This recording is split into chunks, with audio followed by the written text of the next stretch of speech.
Oke, halo semua. Jadi kali ini Mimin akan kembali membahas hal terkait dengan SNBP ya. Jadi kalau sebelumnya tentang SNBT, nah kali ini akan Mimin bahas tentang SNBP yaitu video terbaru. Jadi baru aja beberapa jam lalu itu pihak SNPMB atau LTMPT telah melakukan konferensi pers terkait statistik jalur SNBP tahun 2023. Dari video itu akan Mimin bahas beberapa poin-poin penting seperti daya tampung dan diterima yang ternyata yang diterima itu lebih rendah dari daya tampung yang ada. Lalu ada prodi-prodi terkait dengan keketatan prodi tertinggi, prodi dengan keketatan tertinggi di SNBP.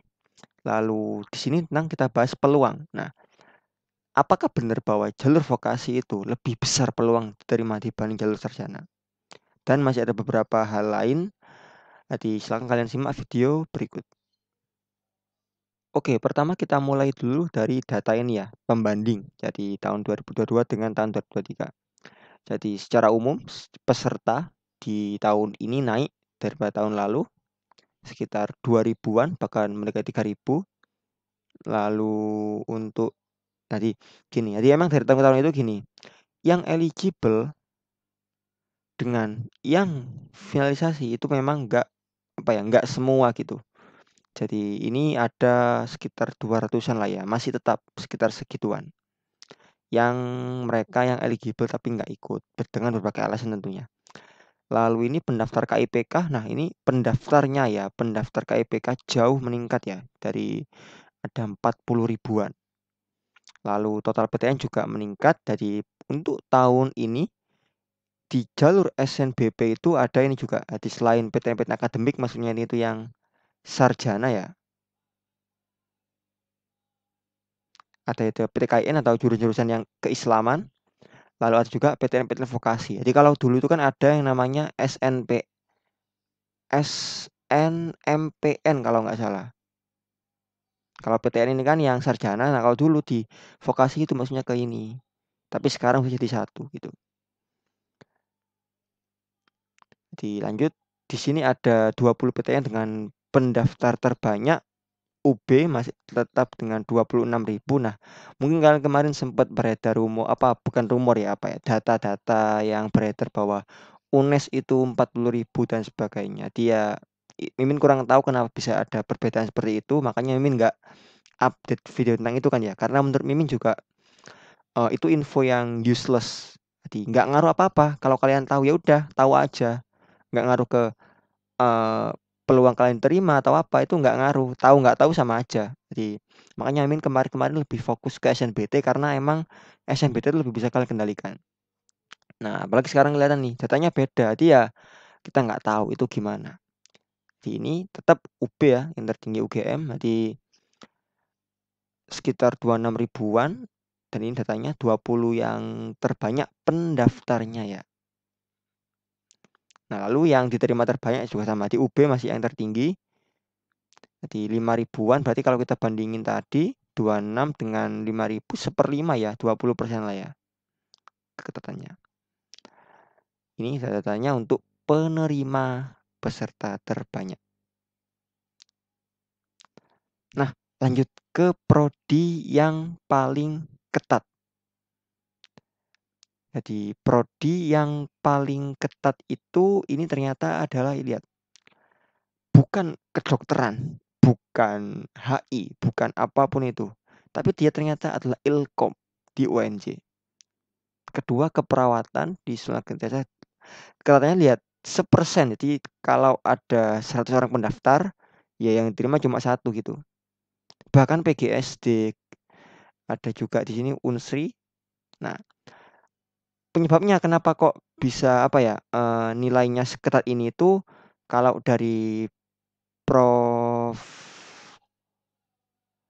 dari Prof Asari atau ketua SNPMB tahun ini, ketua umumnya itu kata beliau disebutkan bahwa salah satu penyebabnya adalah karena emang kuotanya dikit gitu. Jadi emang ada jurusan yang ngambil kuotanya itu cuma 5 gitu atau berapa. Jadi dikit banget sehingga kalau pendaftarnya 500 aja itu juga udah 5/500 gitu. Oke, ini tadi ada yang kelewatan ya ini ya. Jadi ini lihat, ini adalah daya tampung. Jadi, diterima dengan daya tampungnya itu cuma segini. Jadi artinya apa? Yang diterima itu lebih besar dari daya tampung. Artinya ada kursi-kursi kosong di PTN itu. Jadi kenapa bisa seperti itu? Karena, salah satu alasannya kalau tadi disebutkan itu bahwa ada banyak, PTN baru yang ikut atau jurusan baru yang ikut gitu. Lalu ini kalau kita lihat dari diterima dengan pendaftar, ini sekitar 20%-an, di 1/5-an lah ya.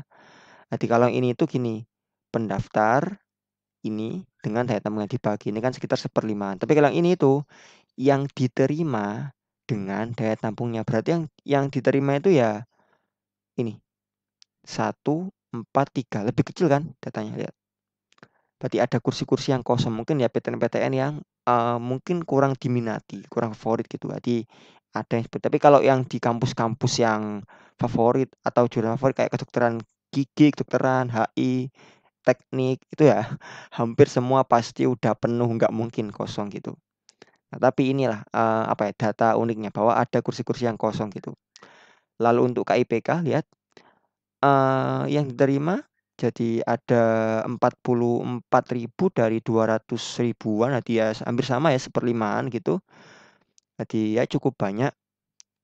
Dan lihat nih, yang diterima di pilihan kedua 15.000. Kalau kita bandingin dengan 120.000 itu berarti sekitar, 1/8 ya. Jadi ya masih ada lah peluang diterima di pilihan kedua itu, bukan berarti kayak tertutup gitu. Tapi ya cuma kecil kalau dibandingin dibandingin dengan yang pertama. Nah, oh ya, Mimin mau bahas dikit nih tentang ini, data yang diterima gini. Untuk menjawab pertanyaan pertama tentang jalur vokasi dan, sarjana perbandingannya. Jadi kalau kalian lihat tadi kan, 96,